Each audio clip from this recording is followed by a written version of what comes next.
Welcome to another episode of HowToFinancial.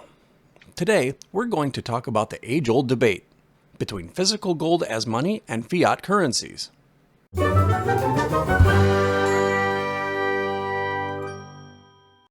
Before we get started, let's set the stage.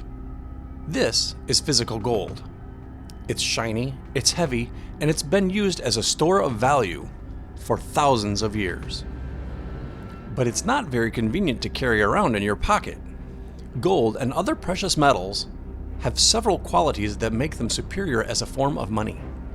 One of the many advantages is that they are durable and resistant to wear and tear. They also have intrinsic value, meaning that they are a valuable commodity in and of themselves and not just because of their monetary value. This is because they are scarce, which helps to maintain their value. Finally, gold is easy to verify and difficult to counterfeit, which helps to prevent fraud. Gold and other precious metals have been used as a store of value for thousands of years.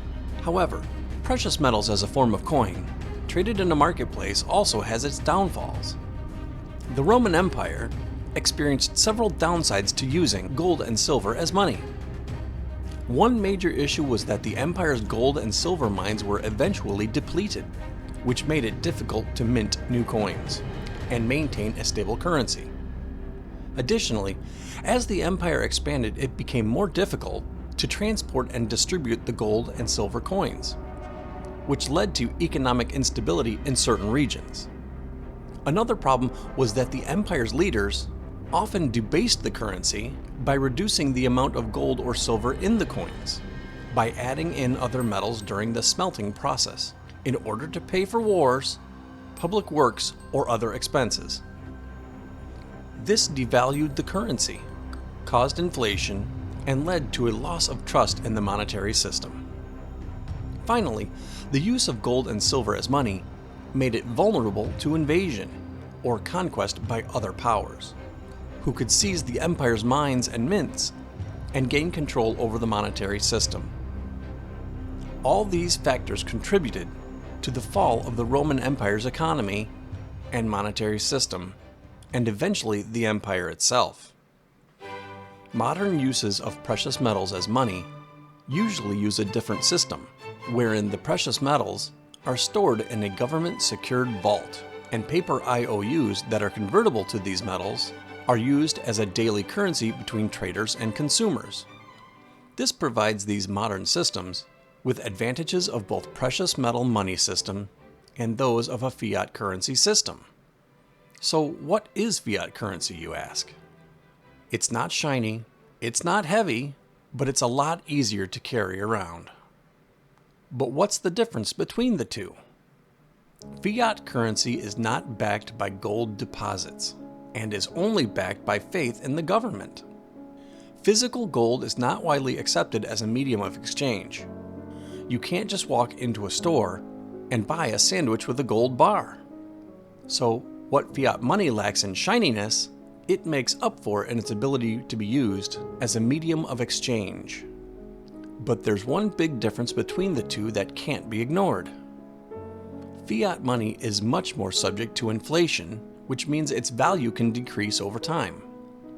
In a fiat currency system, such as the one used in the United States, inflation is the sustained increase in the general price level of goods and services over time. Inflation in a fiat currency system like the US happens when there is an increase in the money supply. The Federal Reserve, America's central bank, plays a key role in controlling inflation through its monetary policy. The Federal Reserve uses various tools, such as adjusting interest rates, to influence the money supply and demand in the economy. When the Federal Reserve increases the money supply through policies such as quantitative easing, more money is circulating in the economy, which can lead to an increase in prices, as more money chases the same amount of goods and services. When the demand for goods and services increases, it puts upward pressure on prices, leading to inflation. It's important to note that inflation is typically measured using a Consumer Price Index, or CPI, which tracks the changes in the prices of a basket of goods and services that a typical consumer might purchase, such as food, housing, and transportation. It can vary across different sectors, and not all prices increase at the same rate. Gold, on the other hand, holds its value over time. It cannot be created or destroyed, only diluted. All systems utilizing fiat currency in the history of humanity have eventually failed. But every bit of gold that has ever been used is worth exactly the same amount as it ever was. If a government, like Rome for example, ever diluted their money by adding other worthless metals during its smelting and forming process, causing inflation and devaluing the money supply, that coin could be melted back down again, the gold could be extracted from the other metals, and the gold itself would retain its value. And that's the key difference between the two. Fiat money can lose value over time, but physical gold holds its value. America used to have a good blend of the two systems, a gold-backed paper currency that was convertible to the precious metal at the currency holder's request. This system of a currency tied to a supply of precious metals was known as a gold-backed currency. It gave everyone confidence in the currency as a form of IOU, and it restricted the Federal Reserve Bank from inflating the currency at will, thus destroying the dollar's value. The American dollar used to be the world standard from World War II until 1971 due to its stability provided by its gold backing and reliability provided by the world's faith in the U.S. government's military abilities. But in 1971, then-President Richard Nixon took America off the gold standard due to the world panicking over its difficulties in the Vietnam conflict. Other countries started converting their American dollars to gold as they lost faith in the U.S. military, as it foibled, stuttered, and ultimately withdrew from Vietnam.